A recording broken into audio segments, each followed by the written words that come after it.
avons le grand plaisir de participer à la cérémonie qui est préparée par la municipalité et la métropole. Et donc, Madame Jacques Violo, adjointe au maire, le représente Jean-Luc Moudin, qui parfois est présent lui-même.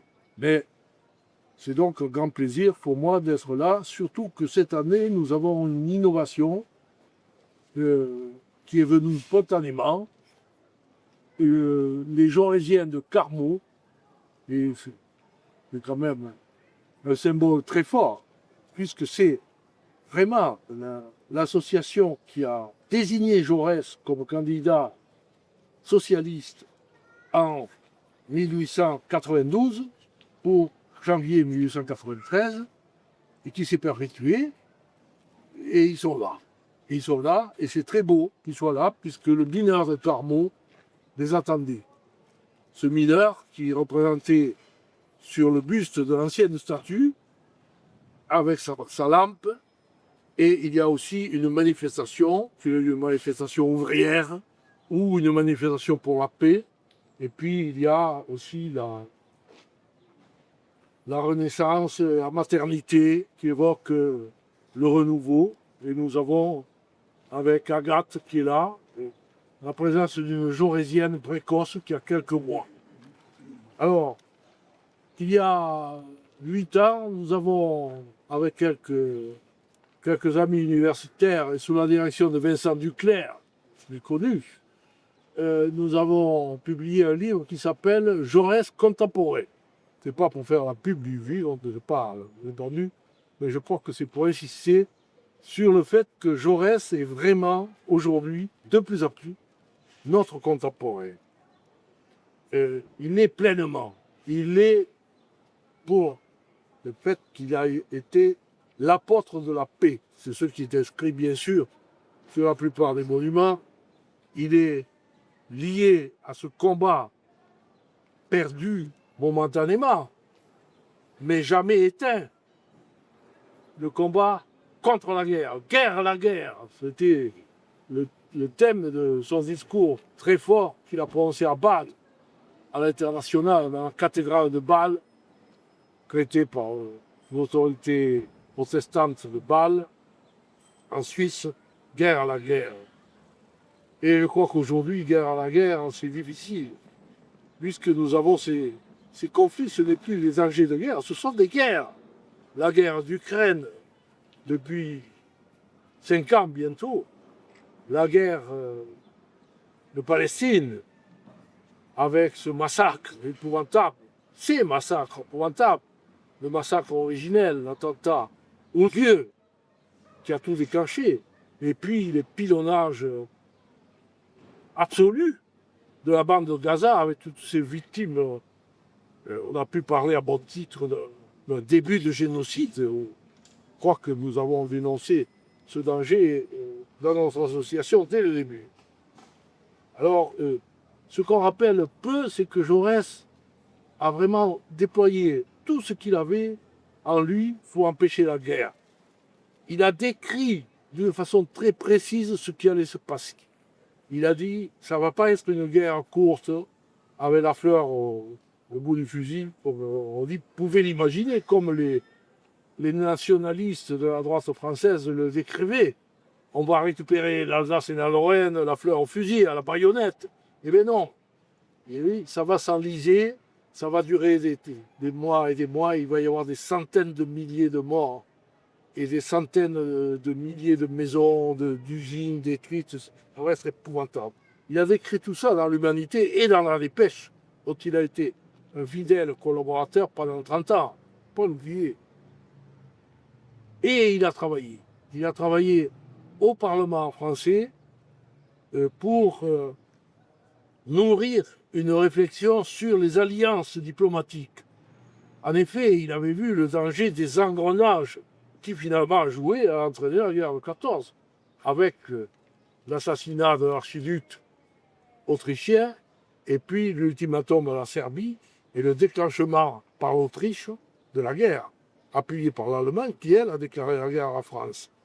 Donc, ces engrenages devaient être surmontés et Jaurès imaginait une super alliance qui aurait rapproché les deux alliances existantes.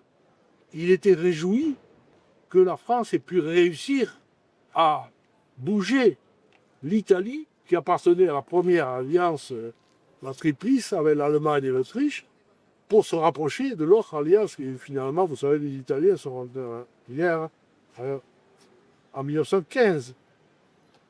Mais ça n'a pas réussi vraiment, hein, puisque l'Angleterre n'est entrée en guerre que quand la Belgique a été envahie et le port d'Anvers.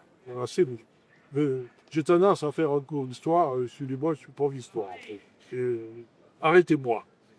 Alors, ce qui est beaucoup plus original qu'on ne souligne pas, c'est que Jaurès a œuvré pour rapprocher les élus en Europe et avec des élus allemands en particulier. Il a organisé plusieurs conférences à Berne, en Suisse, à Bâle, en Suisse, en 1913-1914, des photos, et avec des partis qui n'étaient pas forcément des partis socialistes. Mais donc, les efforts de Jaurès ont été énormes. Et il a appuyé tout ce qui s'est fait autour de La Haye, du tribunal de La Haye, qui existe encore sous le nom François Bourgeoisie. Bon, mais bien sûr, l'essentiel de son action a porté sur les masses ouvrières, sur la classe ouvrière.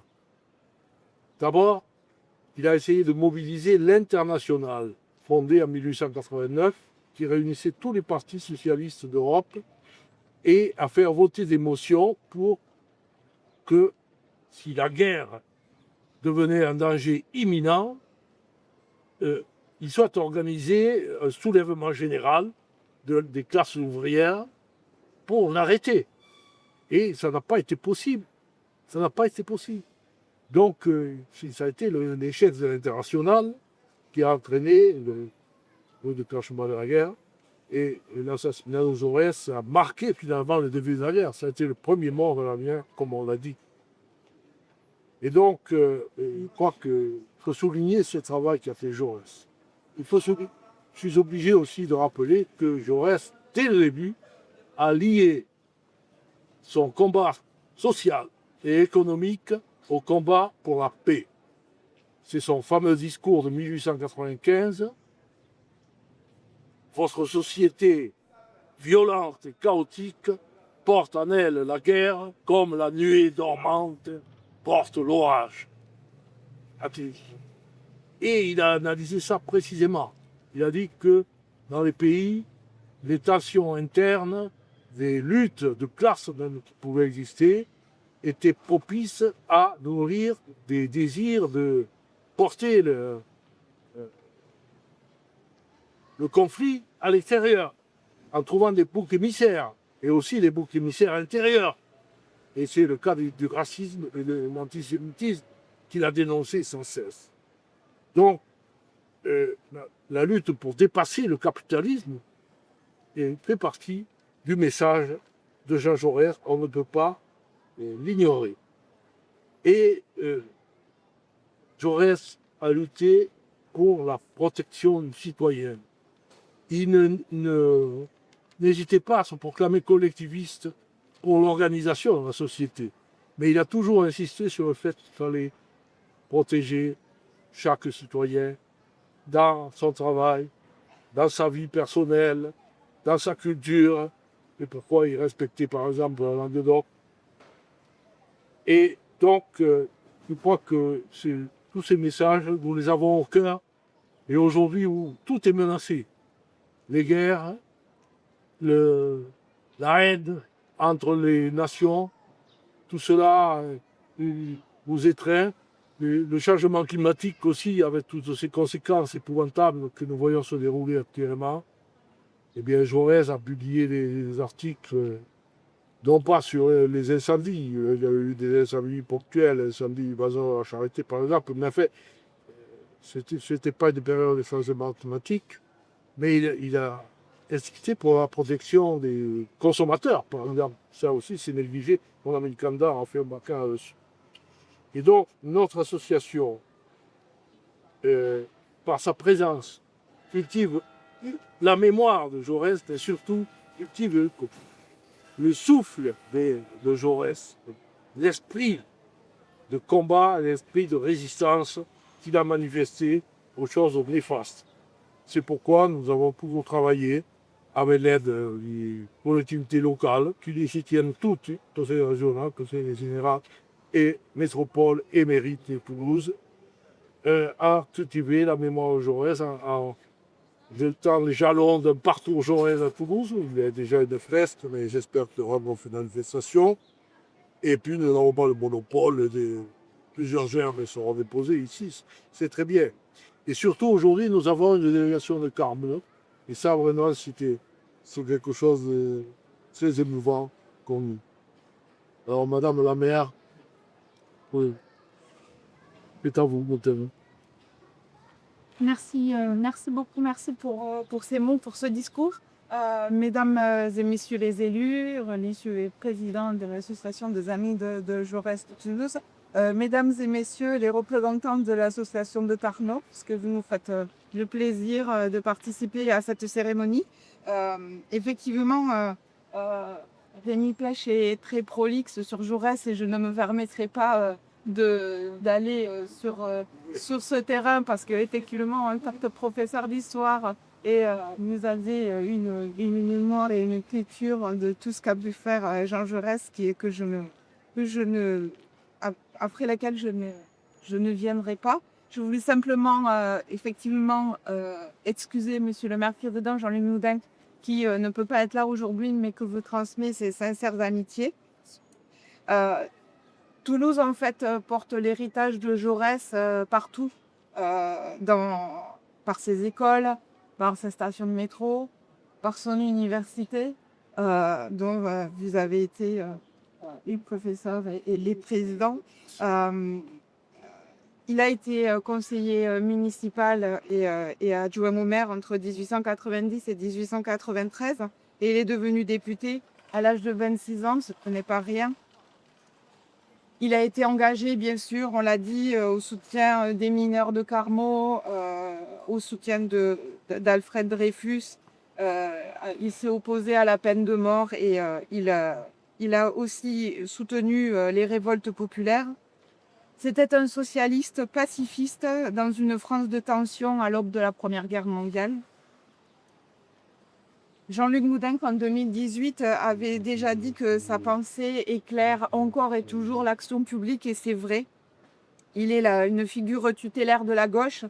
Il incarne un socialiste humaniste et progressiste. Et ce sont des valeurs qui me sont chères. Il a toujours soutenu l'école de la République. Et en tant que fille d'institutrice et petite fille de paysans du Tarn-et-Garonne, eh ben, l'action de Jaurès, de Carmaux et des mineurs, je l'ai vécu dans mon enfance et dans mon adolescence et je pense que ce sont des valeurs qu'il faut porter.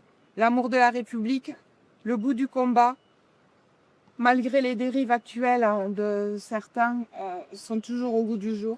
Il a été assassiné en 1914 par un nationaliste après avoir publié le matin de sa mort un éditorial intitulé « Sang-froid nécessaire ». Je pense que c'est une leçon que nous pouvons encore retenir aujourd'hui et que dans nos discours et dans notre représentation de l'action publique, le sang-froid, me semble-t-il, reste quelque chose qu'il faut que nous cultivions toutes et tous.